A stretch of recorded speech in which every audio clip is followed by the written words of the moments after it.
El triángulo blanco en la parte delantera les delata. Son tropas ucranianas avanzando hacia Kursk, en territorio ruso. En una semana de incursión controlan ya una treintena de localidades en la frontera. La guerra entre Rusia y Ucrania ha tomado en los últimos días un giro inesperado. Miles de efectivos ucranianos equipados con tanques, vehículos blindados, artillería y drones irrumpieron en el territorio de Rusia, convirtiéndose en los primeros y únicos hasta ahora soldados extranjeros en cruzar la frontera de ese país con intención de atacarlo desde la Segunda Guerra Mundial.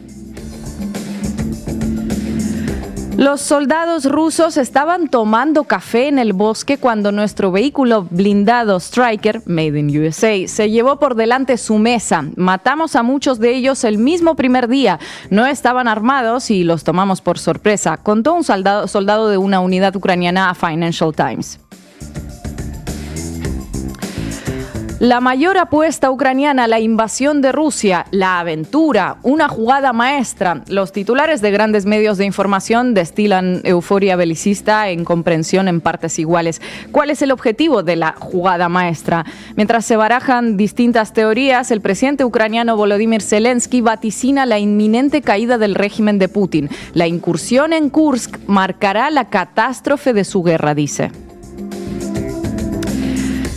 En casi 3 años de guerra se han oído pronósticos, promesas y amenazas de una inevitable catástrofe del adversario desde los dos lados del frente. Kiev caerá en 3 días, se oía en febrero de 2022. Rusia se quedaría sin municiones mañana y, si no mañana, pasado, decían sesudos analistas e intrépidos reporteros a lo largo de meses y, ¿por qué no, años? A la economía rusa le quedan 2 meses. El país quedará desmembrado y balcanizado. Ucrania se quedará sin ayuda estadounidense.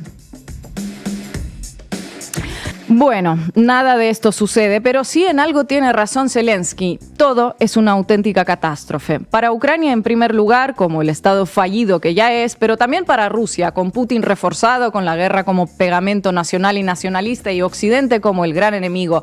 Para los dos pueblos que se siguen matando, ayer, hoy, ahora mismo y que mañana probablemente se seguirán matando. También es una catástrofe para Europa, que no ha sido capaz de articular ni una propuesta de paz real y duradera, ya sea porque no puede o porque no quiere, ya que se ha visto gravemente afectada a nivel económico y también político con el ascenso de la ultraderecha, quizá provocado en parte por esas consecuencias económicas.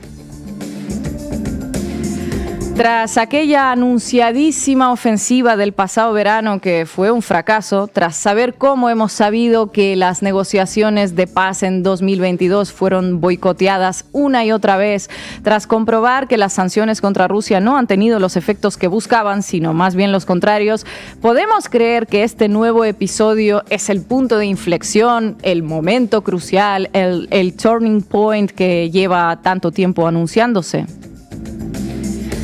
¿Qué cambia esta inesperada aventura ucraniana, esta jugada maestra dentro de una guerra de trincheras a la que no se le ve final cercano? Pues lo primero que cambia es el balance de muertos y mutilados entre soldados y el de vidas destruidas entre civiles. Eso está clarísimo. ¿Traerá paz? ¿Traerá justicia? ¿Traerá un alto el fuego? ¿O más guerra hasta que alguien acierte con sus ataques contra alguna que otra central nuclear y acabe con todo de una vez?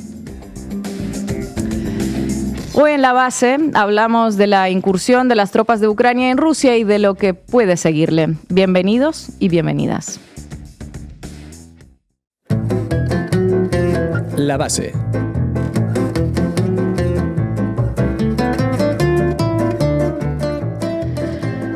Ucrania lleva una semana de ofensiva en territorio de Rusia. Por primera vez desde la Segunda Guerra Mundial, las tropas de un ejército extranjero han incursionado en Rusia con sus tanques y con su artillería y con todo lo que ello implica también a nivel simbólico. La ofensiva comenzó el 6 de agosto y tomó por sorpresa no solo a la prensa internacional, que echó ríos de tinta en conjeturar en qué consisten los planes de Kiev, sino también a la propia Rusia, que paradójicamente pues no estaba preparada para un ataque de esta índole. Y eso sí que es una paradoja. La guerra dura ya más de 2 años en los que los ataques desde el lado ucraniano de algunas zonas transfronterizas, incluidas redadas de pequeños grupos de mercenarios, se habían vuelto parte del día a día, sobre todo en la región de Bielgorod. Y pese a ello, al tercer año de la guerra, la frontera con Ucrania resultó ser fácilmente permeable para una maniobra cuya magnitud Moscú ni siquiera pareció haber podido evaluar correctamente en sus inicios. Hoy, con la información de la que disponemos, se puede afirmar que Ucrania ha estado preparando esta ofensiva a lo largo de mucho tiempo y se la está tomando muy en serio. De hecho, parece su apuesta por cambiar el curso de la guerra o al menos el desenlace de unas posibles negociaciones en un futuro. Y muestra de la seriedad con la que se lo han tomado son las informaciones que llegan sobre los grupos de ataque, los efectivos y el armamento que se está utilizando en la ofensiva. Según informaba Forbes, en total en este ataque participarían al menos 3 brigadas de élite que cuentan con hasta 2.000 efectivos cada una. Brigadas mecanizadas y de asalto aéreo, consideradas de las más potentes, más equipadas y veloces dentro de las Fuerzas Armadas de Ucrania. Cuentan con tanques soviéticos y occidentales, con vehículos blindados estadounidenses, con drones, con artillería y con misiles. En total, según cálculos de los medios, hasta 10.000 soldados podrían estar involucrados en la operación, tanto en combates como en las tareas logísticas. Pero lo cierto es que al no disponer de informaciones oficiales fidedignas, pues es más lo que no sabemos que lo que sabemos. De momento son todo alegaciones que forman parte de la propaganda de guerra de ambos lados y que son pues difíciles de verificar. Y para que nos hagamos una idea de hasta qué punto es difícil de verificar, tengamos en cuenta que le resultó difícil hasta el jefe del Estado Mayor ruso. Al día siguiente del inicio de la incursión, Valery Gerasimov le estaba informando al presidente de Rusia, Vladimir Putin, sobre el avance de la ofensiva y le dijo que se trataba de un grupo de hasta 1.000 efectivos ucranianos, que su avance en la retaguardia rusa se detuvo, que las Fuerzas Armadas ucranianas habían perdido en combates a centenares de soldados entre muertos y heridos, así como decenas de vehículos blindados, todo tranquilo, en fin. Bueno, el caso es que después de este informe la ofensiva ucraniana siguió. Miles de personas tuvieron que ser evacuadas de los territorios fronterizos y las imágenes que difundían supuestamente soldados ucranianos que participan en la ofensiva no dejaban lugar a muchas dudas. El avance no se había detenido y eran más de 1.000 efectivos. O sea, aquí una de dos: o el jefe del Estado Mayor ruso le mintió al presidente y comandante en jefe, o es que tampoco él tenía mucha idea de lo que estaba pasando en realidad. Y cualquiera de las dos versiones pues habla de una notable brecha en el mando ruso.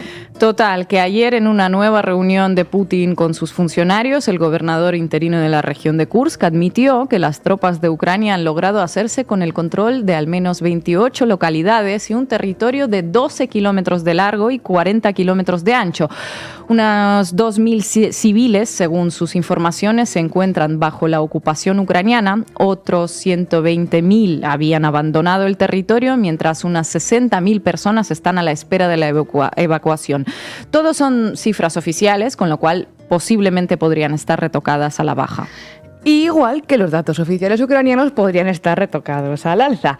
Kiev, por cierto, se mantuvo en silencio durante los primeros días de la ofensiva, dejando el campo abierto a toda una serie de análisis, de conjeturas y de especulaciones. El jueves pasado, el presidente Volodymyr Zelensky finalmente se pronunció con un "todos han visto que el ejército ucraniano sabe dar sorpresas y lograr resultados".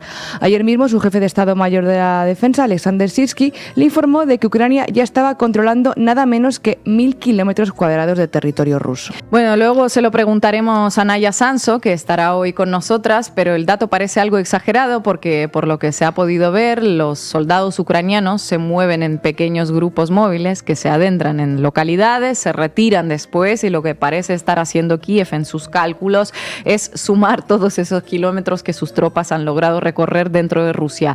No hay una línea de frente establecida y por lo tanto no se puede estimar cuántos kilómetros han pasado a estar bajo el control ucraniano. De todas formas, suponemos que más adelante tendremos informaciones más precisas. En todo caso, Rusia declaró el estado de emergencia en las 3 regiones fronterizas con Ucrania, no solo en la de Kursk, sino también en la de Belgorod y en Briansk, donde se lleva a cabo la evacuación de civiles. Es decir, que no se descarta que la ofensiva ucraniana se extienda a lo largo de la frontera. Más allá de los avances, de las declaraciones, de los combates, ¿cuáles son los objetivos de esta ofensiva en la que evidentemente se ha trabajado durante meses y se han empleado mejores recursos en un momento en el que el frente principal, el frente de Donbass, en ese frente Ucrania no estaba parando de retroceder? ¿Cuál es el sentido de todo esto? Bueno, la propia Ucrania no ha sido muy explícita a la hora de revelar su estrategia por razones obvias, pero lo que podemos deducir ya es que la apuesta es, primero, extender el frente y golpear a Rusia de tal manera que se vea obligada a redistribuir sus recursos, desplazar parte de sus efectivos desde zonas en las que están atacando, principalmente del Donbass, a las zonas que tienen desprotegidas. Así quizás se calcula que la ofensiva en el Donbass, donde Rusia avanzaba lentamente pero constante, pues se podría detener, ¿no? Segundo objetivo, y eso lo reconocía el propio Zelensky, es conseguir rehenes que luego podrían ser intercambiados por prisioneros de guerra ucranianos. Tercer objetivo, mejorar sus posiciones de cara a unas negociaciones. De momento, y sin saber en qué va a acabar esta ofensiva, están demostrando que, bueno, todavía son capaces de llevar a cabo ataques imprevisibles que golpean la imagen y la moral de Rusia, y si logran establecer un control sobre esos territorios, unas eventuales negociaciones con Rusia pues se pueden desarrollar ya bajo términos ucranianos. Después está el tema del gas, el temita del gas, que no es un tema menor, ¿verdad? El temita, efectivamente. Rusia parece haber perdido la localidad de Sudzha, situada en la frontera. ¿Por qué es relevante esa localidad? Porque allí se ubica una estación de medición de gas a través de la cual el gas ruso de la empresa Gazprom transita primero a Ucrania y luego a Europa, a países como Hungría, Eslovaquia o Eslovenia. Recordemos que en todo este tiempo de guerra, en todos estos más de 2 años, el tránsito de gas ruso por el territorio ucraniano no se ha detenido, y para la economía de Ucrania, destruida por la guerra, ha supuesto unas ganancias fundamentales para subsistir. Según informes de Gazprom, por esa estación de medición en Sudzha transitan diariamente hasta 40 millones de metros cúbicos de gas, y hoy Bloomberg informaba de que Ucrania y Rusia no planean cortar el grifo, todo lo contrario, el gas seguirá fluyendo, al menos hasta diciembre, que es cuando vencen los contratos, que igual luego los vuelven a firmar, ¿eh? ¡Viva el capitalismo! ¡Viva! Ahora, mantener bajo control esta estación de medición de gas es otro as en la manga que tiene Ucrania, que podría buscar, ¿no?, de cara a unas futuras negociaciones. Ya hemos visto en esta guerra cómo se liberan o se recuperan territorios por unos o por otros, reduciéndolos a cenizas, básicamente. ¿Sacrificaría Rusia sus gasoductos para expulsar a Ucrania a su frontera, convirtiendo la localidad de Sudzha en un nuevo Bakhmut? Bueno, pues eso está por verse. Y finalmente, en la región de Kursk se encuentra también una central nuclear. Washington Post especulaba con que podrían llegar a tomarla con el objetivo de canjearla en un futuro por la central nuclear de Zaporilla, que está bajo el control ruso. Ahora, para eso tendrían que avanzar unos 80 kilómetros más o menos, y no parece que vaya a ser un paseo. ¿Por qué necesita Kiev recuperar la central de Zaporilla, más allá de las razones obvias, ¿no? Pues porque su producción eléctrica está seriamente deteriorada por los constantes ataques rusos contra la infraestructura energética ucraniana, y de cara al invierno el asunto se vuelve primordial. Y hablando de Zaporilla, ¿os acordáis de Energodar, la ciudad en la que se encuentra esa central nuclear? Bueno, pues al inicio de la guerra se utilizó mucho esa metáfora de Chernobyl para alimentar informaciones con poquito fundamento, pero con altas cargas de pánico nuclear. Así es, la central volvía a acaparar titulares este domingo pasado tras la difusión de una imagen de una de sus torres despidiendo una columna de humo negro y con llamas en su base. La imagen dio rápido la vuelta al mundo y Volodymyr Zelensky lanzaba este poco tranquilizador tuit. Zelensky decía así: en el Hodar hemos grabado que los ocupadores rusos han iniciado un fuego en el territorio de la planta nuclear. Los niveles de radiación son normales actualmente. Sin embargo, mientras los terroristas rusos mantengan el control de la planta, la situación no es normal. Desde el inicio de la invasión, Rusia ha usado Zaporilla para chantajear a Ucrania, a Europa y al mundo. Esperamos que el mundo reaccione, que la IAEA, que es la Agencia Internacional de la Energía Atómica, reaccione. Rusia debe rendir cuentas. Solo el control ucraniano de la central garantizaría su seguridad y su vuelta a la normalidad. Eso decía Zelensky en su tuit. Bueno, y pronto se supo que lo que ha ocurrido es el incendio de una de sus torres de refrigeración. El caso es que la Agencia Internacional para la Energía Atómica reaccionó y ayer accedió a la torre de refrigeración incendiada y declaró en un comunicado que la seguridad de la planta no está comprometida, ya que esas torres no funcionan actualmente.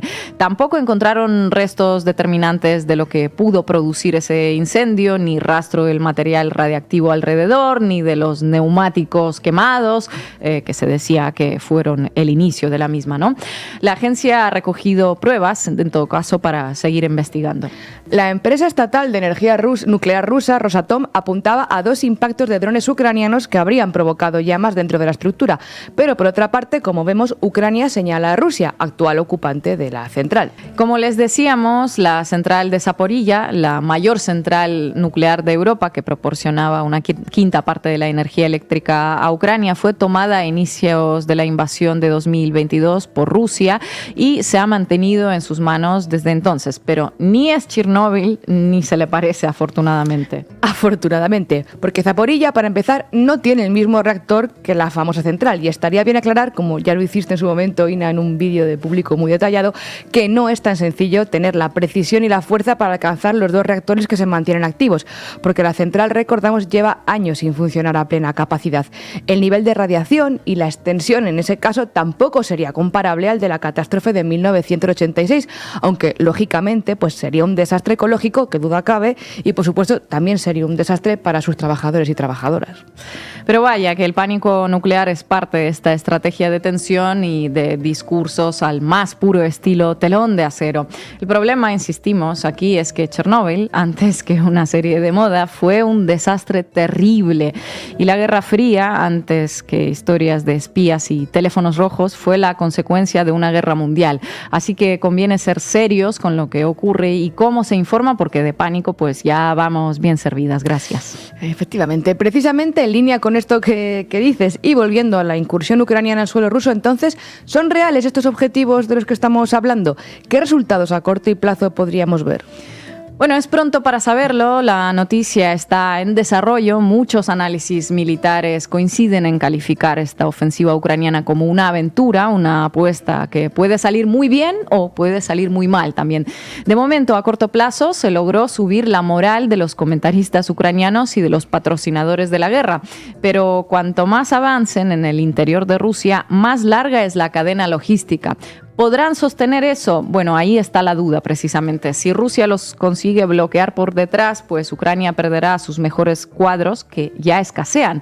De hecho, según informes del periodista Christopher Miller, que sigue la guerra en Ucrania, los efectivos ucranianos que se encuentran ahora en territorio ruso fueron desplazados desde el frente del Donbass y muchos de ellos esperan la caída de varias localidades frente al avance ruso en las próximas horas. Vamos. O sea, Ina, que más allá del relato, la situación en el frente principal de la guerra no ha cambiado tanto de momento. El medio de análisis de guerra ucraniano Deep State, que está vinculado con el Ministerio de Defensa, ha confirmado que algunas de las localidades en el frente del Donbass permanecen bajo el control de Ucrania solo en el mapa y no sobre el terreno. De hecho, los rusos parecen haber avanzado en la localidad denominada New York, no es broma, se llama así, New York, moviendo así la única línea del frente que permanecía sin cambios casi desde el 2014. Y según el Instituto Estadounidense del Estudio de la Guerra, que observa los movimientos de las tropas en el frente, si para diciembre de 2023 Rusia mantenía ocupados 108.163 kilómetros cuadrados de Ucrania, para el 11 de agosto ya había logrado controlar 109.338 kilómetros. Es decir, en lo que va de 2024 ocuparon algo más de 1.000 kilómetros cuadrados de suelo ucraniano, a pesar de la incursión. Y el analista militar alemán Julian Röpke, que es poco sospechoso de prorruso, más bien todo lo contrario, pronosticaba anteayer que Ucrania finalmente se tendrá que terminar retirando de Rusia pese a la euforia. Probablemente, decía, no vaya a ser inmediato, sino en un contexto de negociaciones. Decía este analista, a la vez que confesaba seguir sin entender muy bien la estrategia ucraniana. Si de verdad tenéis 5.000 soldados y equipamiento militar, ¿por qué no romper la defensa rusa en Kharkov, en Donetsk, en Lugansk o en Zaporilla? Una conquista de una región rusa es altamente arriesgada y solo espero que sea una maniobra de distracción antes de liberar el sur y el este de Ucrania, eso decía. Muchas preguntas sobre esta ofensiva. Eso sí, el efecto publicitario está siendo espectacular y quizás sea este uno de los objetivos. Y de ser así, pues oye, pues hay que reconocer que se ha cumplido con éxito. Eso es, quizás sea este uno de los objetivos, porque ahora mismo, recordemos, el horizonte está puesto en lo que ocurra en Washington el próximo noviembre y cada candidato presidencial está jugando sus cartas en lo que a política internacional se refiere. De hecho, esta pasada noche asistíamos a la esperadísima entrevista entre Donald Trump y Elon Musk, que significaba el retorno del candidato republicano a X, antiguo Twitter, y que se produjo obviamente dentro de la propia red social propiedad de Musk, a través de un formato, bueno, pues podemos decir que diferente a lo que una se imaginaría, ¿no?, para una entrevista a alguien que se postula para gobernar un país. A pesar de los 40 minutos de retraso por problemas técnicos y de Trump gritándole a manos libres de su móvil al más puro estilo boomer, pues cumplió su objetivo, multiplicar por cientos de miles sus seguidores y seguir alimentando los marcos de la campaña. Por cierto, Musk, que de estas cosas pues sabe mucho, culpó del retraso de 40 minutos a un ataque informático organizado que nadie ha probado de momento. Os vamos a dejar las imágenes de todo esto, que esperamos que la decoración de las paredes de Trump no os distraiga del asunto principal, que es, bueno, pues ¿de qué hablaron? Se dijeron muchas cosas bonitas. A ver, Ina, ¿tú quién te pides, Musk o Trump? Venga, voy con Musk. Querido Donald, eres un tío muy valiente. ¿Qué fuerza mostraste tras el atentado del pasado mes? Te admiro muchísimo. No, Elon, querido, yo te admiro a ti.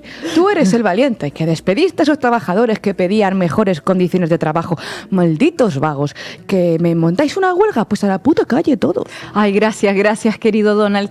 ¿Sabes? Estamos en una encrucijada del destino, de la civilización, y debemos tomar el camino correcto. Y el camino correcto, Donald, eres tú. Oh, yeah. Por cierto, ¿sabes, Elon? Conozco al presidente Xi Jinping y a Kim Jong-un. Tranquilo, que yo controlo. Y otra cosa más te voy a decir. Voy a hacer una cúpula de hierro grande que te cagas. Para nosotros, aquí en Estados Unidos. Enorme, espectacular. Me parece fenomenal, maravilloso. Pero déjame decirte, Donald, déjame que te explique, porque soy un mago de las finanzas. Déjame que te explique lo que es la inflación, porque el gobierno está gastando mucho, ¿sabes? Mucho gasto, mucho overspreading. Y claro, pues se produce inflación, así que vamos a acabar con el gasto público, Donald. Wow, Elon, eres un economista brillante. No sé si sabes, por cierto, que el precio del bacon se ha multiplicado por 4 con esto de la inflación. Ajá, un verdadero drama. Malditos comunistas. Malditos sean. Siempre quiero que sepas, Elon, que tu apoyo significa mucho para mí, de corazón, muchísimo. Anda, tonto, y el tuyo para mí. En fin, esto ha sido una recreación, pero nada, no es ficticia para nada. En 2 horas de charla dijeron estas y otras muchas cosas parecidas. Por cierto, que estas 2 horas de chat a Musk le dio tiempo a ofrecerse a sí mismo para un carguito en la administración de Trump, y Donald le dijo que por supuesto, porque era un gran economista. Pero bueno, no vamos a ahondar más en esta profundísima conversación, aunque es preocupante pensar que este es el nivel de los debates políticos que ahora mismo se juegan la presidencia de los Estados Unidos. 2 señores hablando de economía para preescolares y opinando de política internacional sin más criterio ni coherencia que su propio ego. Todo en un idioma simplísimo, burdo, pero vaya, que les funciona. En fin, que vayamos a lo importante. ¿Qué dijo Trump de Ucrania? Pues dijo esto. I said to Vladimir Putin, I said, don't do it. You can't do it, Vladimir. You do it, it's going to be a bad day. You cannot do it.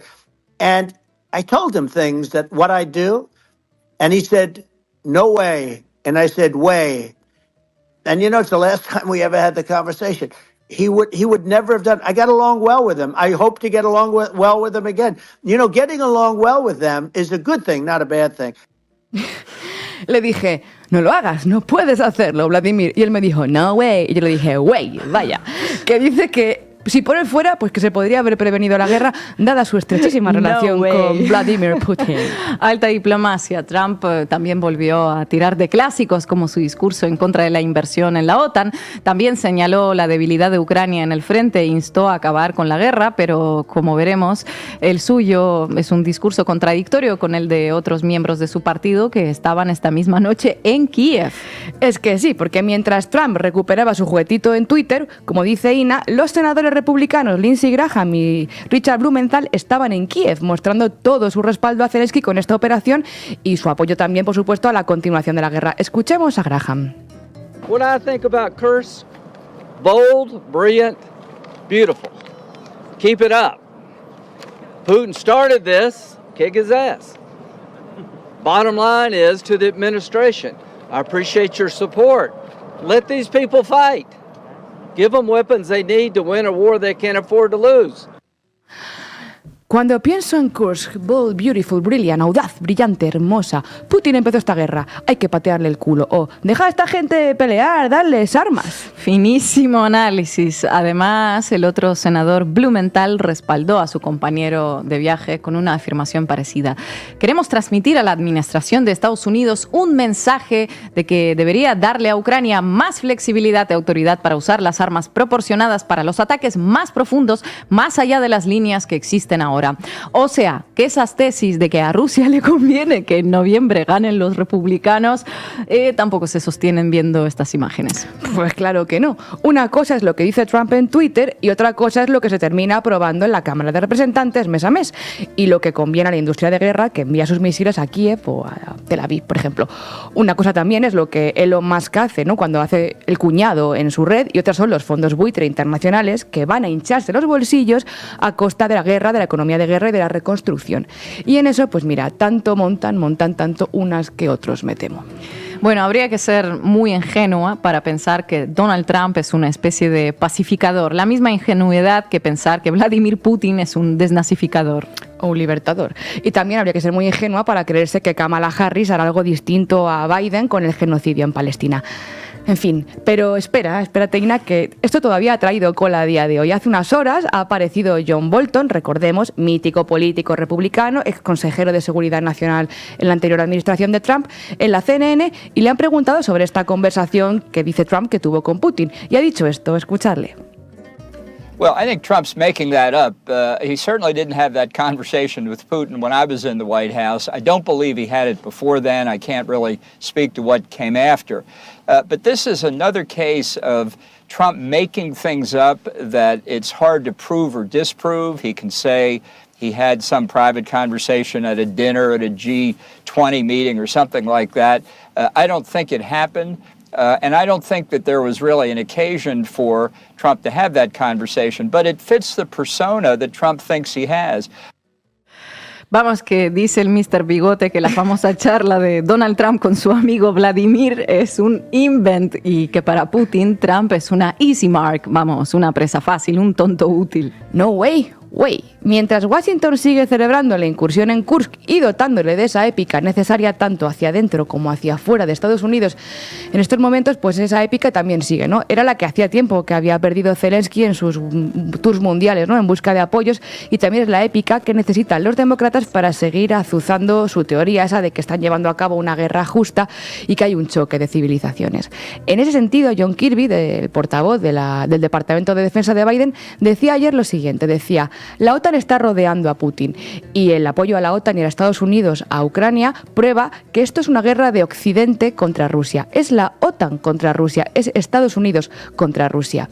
Kirby también afirmaba que si esta guerra no le gusta a Putin, pues literalmente que Putin puede irse al diablo y se acabó el asunto. Como veis, hoy estamos asistiendo a toda una galería de fineza en la comunicación política internacional de pura calidad.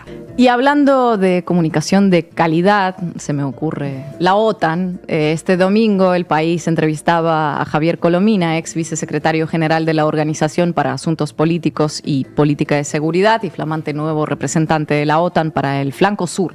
Colomina atendió al País en la base naval americana en Rota, Cádiz, un escenario muy apropiado, dada la tesitura, todo hay que decirlo. Bueno. Total. A Colomina, al que parece que la OTAN le ha dado la responsabilidad de poner su agenda literalmente, y quien dice poner su agenda, pues dice meterse hasta la cocina en el llamado Arco Sur, hay que agradecerle la claridad con la que en esta entrevista expone cómo la OTAN se posiciona ante la situación internacional, ¿no? Por cierto, que por Arco Sur entendemos, según el País, el amplio arco de inestabilidad que va desde Irak al Sahel, cuyos problemas endémicos, citamos literal, son, por ejemplo, el conflicto árabe-israelí, terrorismo yihadista, inmigración irregular, tráfico de armas y drogas, cambio climático, endémico, ya ven, como si fuera una enfermedad recurrente, una plaga de mosquitos que vuelve cada verano.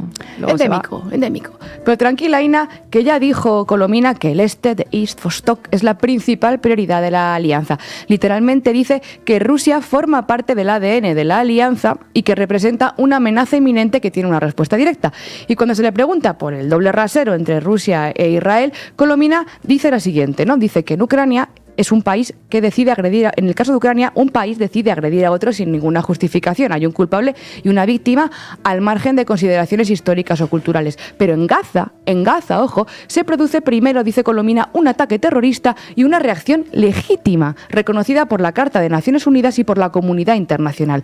El problema está en el seguimiento, dice. Al margen de consideraciones históricas o culturales. Claro, por supuesto, porque si tenemos en cuenta consideraciones históricas o culturales, vamos, si hacemos un análisis, un contexto, unos antecedentes, entonces a la OTAN se le caería, bueno, pues todo el equipo, ¿no?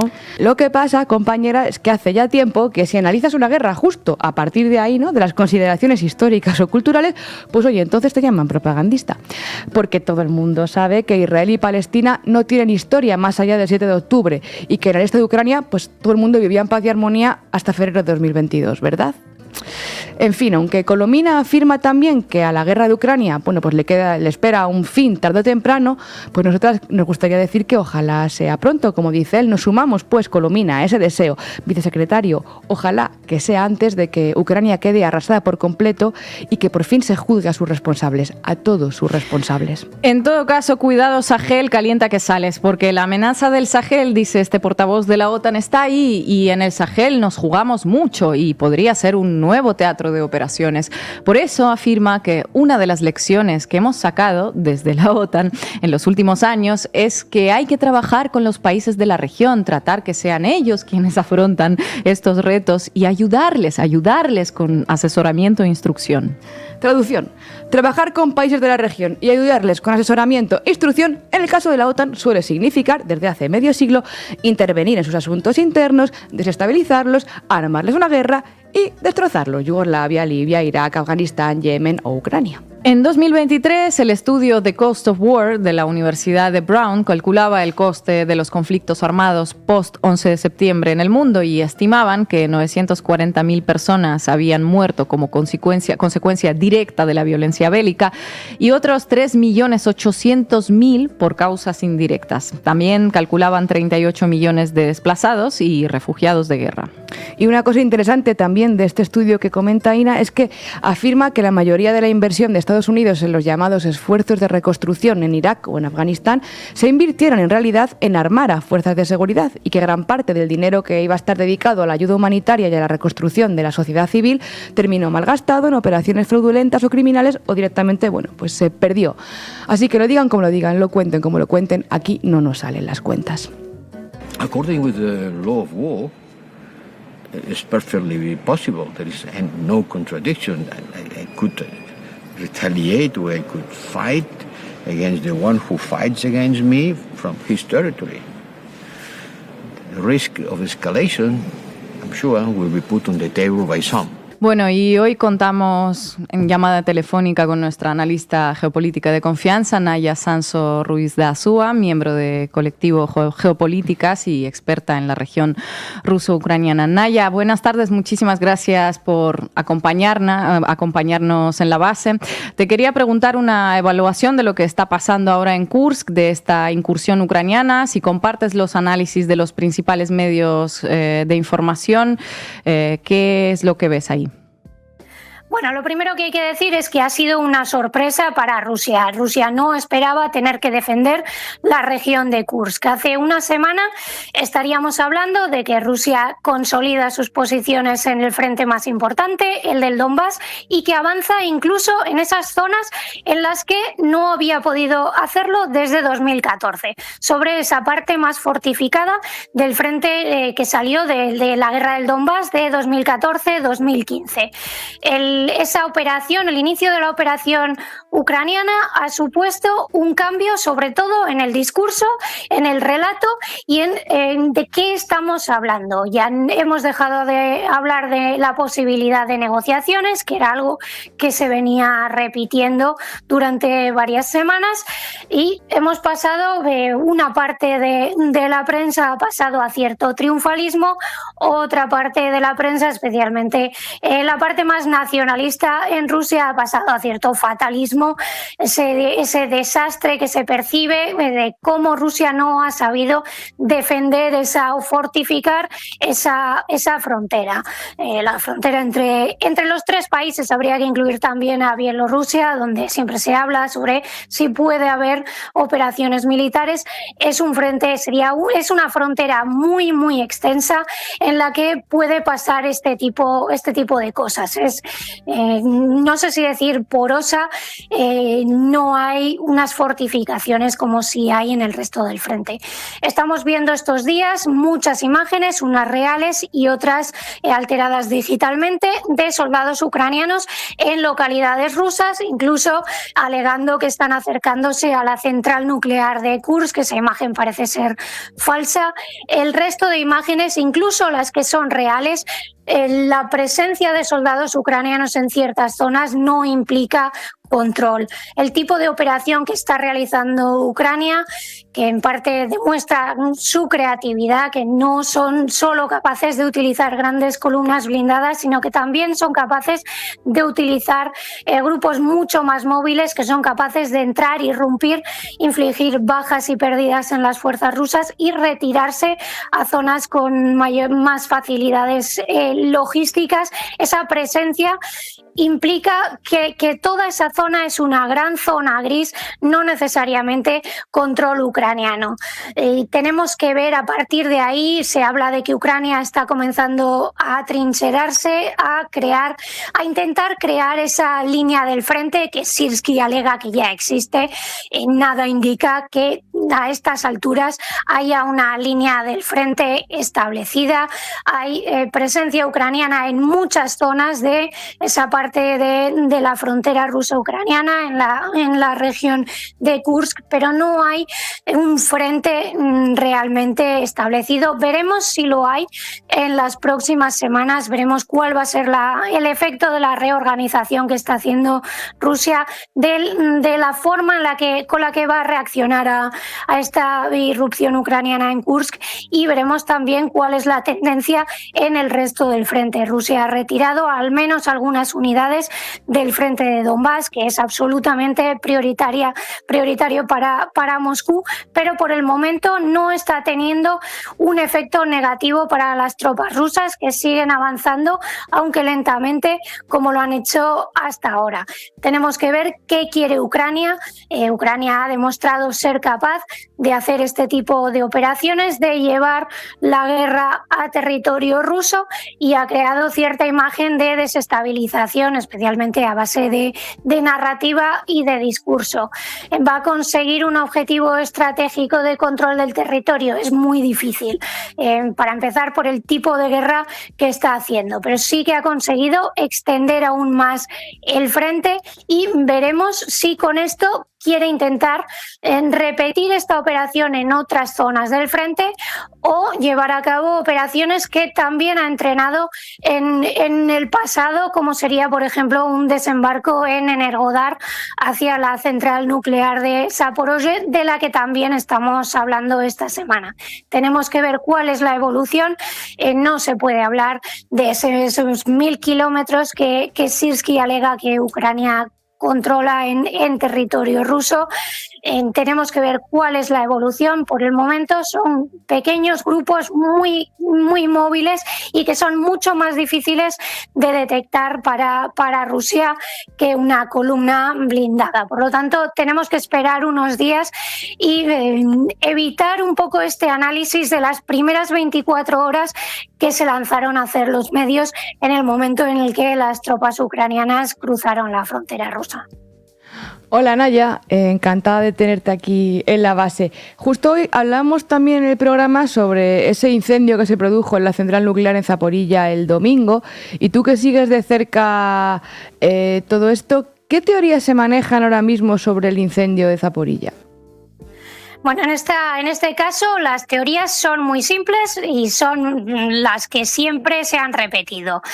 La culpa es de Rusia, un autosabotaje, un autobombardeo. Rusia atacando la central desde la que Ucrania alega, por un lado, que Rusia ataca, pero también se ataca a sí misma. La teoría contraria es que Ucrania ha utilizado algún tipo de dron para causar esa explosión, ese incendio desde el otro lado, desde Nikopol, al otro lado del Dnieper. Los ataques a la central nuclear han sido no continuos, pero sí periódicos.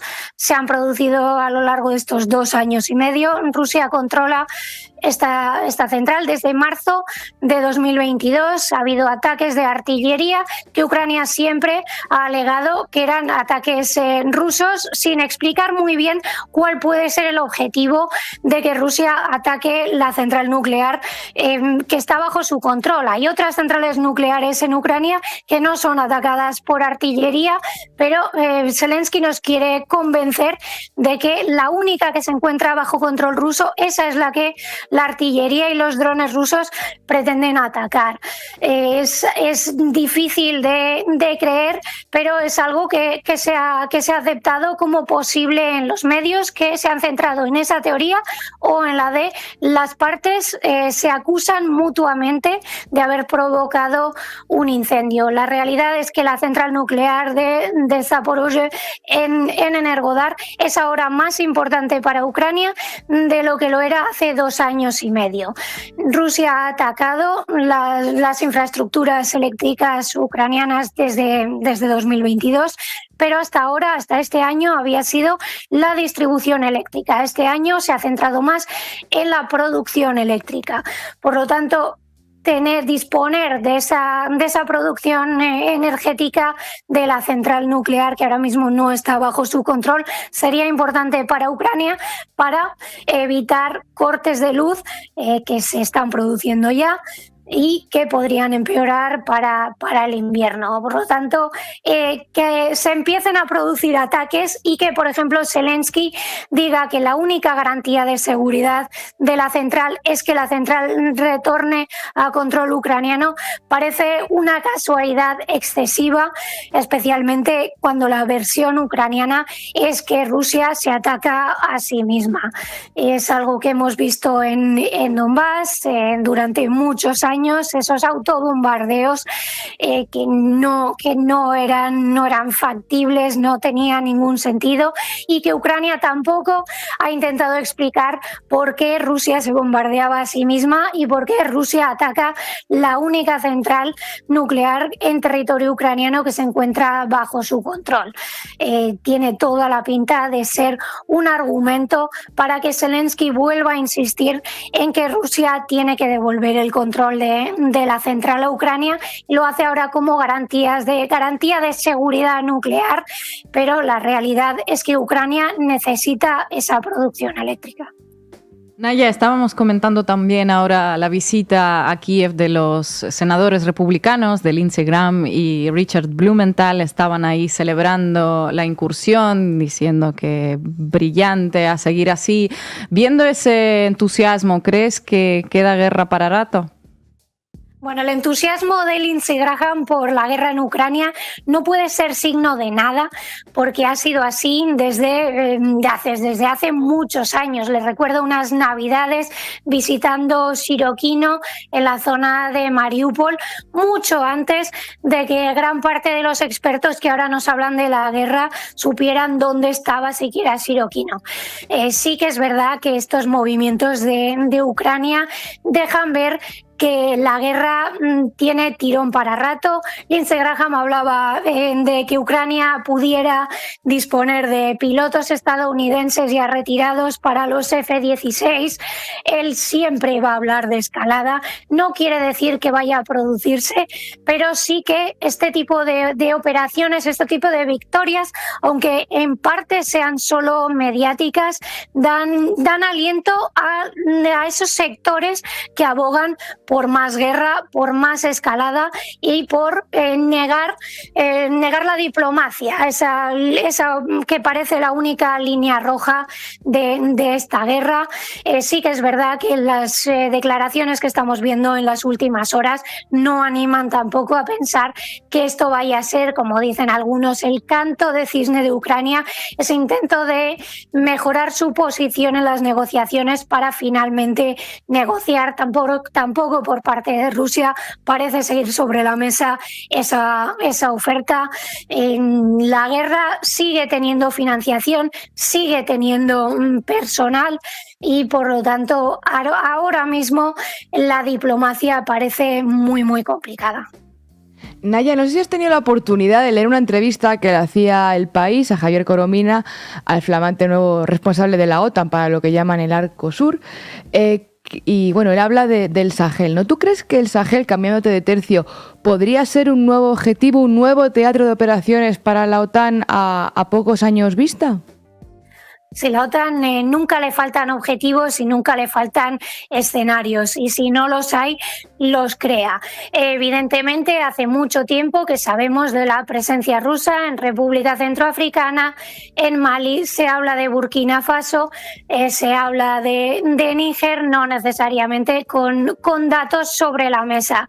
El caso más reciente es esa emboscada de grupos rebeldes tuaregs y una serie de grupos afiliados a Al-Qaeda, Jenim, que causaron muchas bajas en las tropas de Mali y las tropas rusas de Wagner, Afrika Korps, como se haya reorganizado esa presencia rusa después de la muerte de Prigozhin.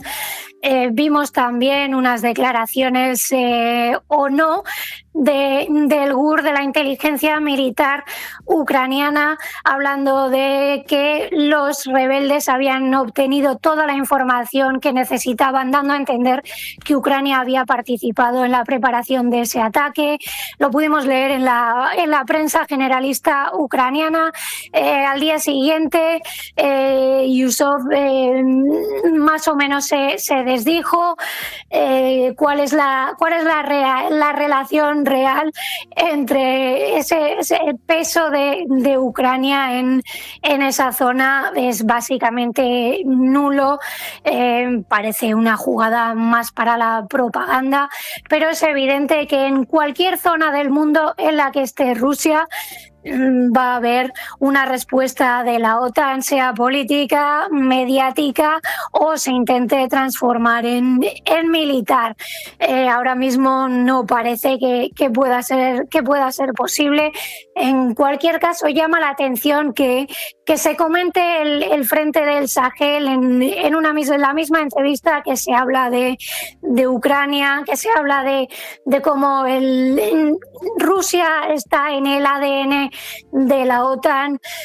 Rusia en el Sahel no es el enemigo de la OTAN. Hemos visto desde hace mucho tiempo el papel que ha tenido, por ejemplo, la Unión Europea. ¿Cuáles son sus intenciones en el Sahel? Ese patio trasero. Se está hablando del Sahel de una forma bastante lamentable, dando a entender que tiene que ejercer de muro de Trump en México para evitar la inmigración hacia el jardín europeo.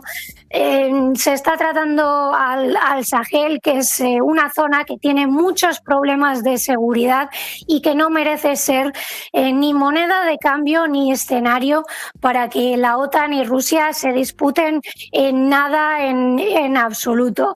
Pero vemos que por los comentarios que se están realizando desde la OTAN y también desde la Unión Europea, sí que puede ser escenario de al menos batalla política entre la OTAN y la Unión Europea y Moscú, aunque realmente no tenga ningún sentido. Naya Sanso, muchísimas gracias por acompañarnos hoy en La Base. Te vemos pronto. Gracias. Bueno, y vamos a terminar con una canción ochentera, esta vez de Billy Joel, We Didn't Start the Fire. Y hasta mañana.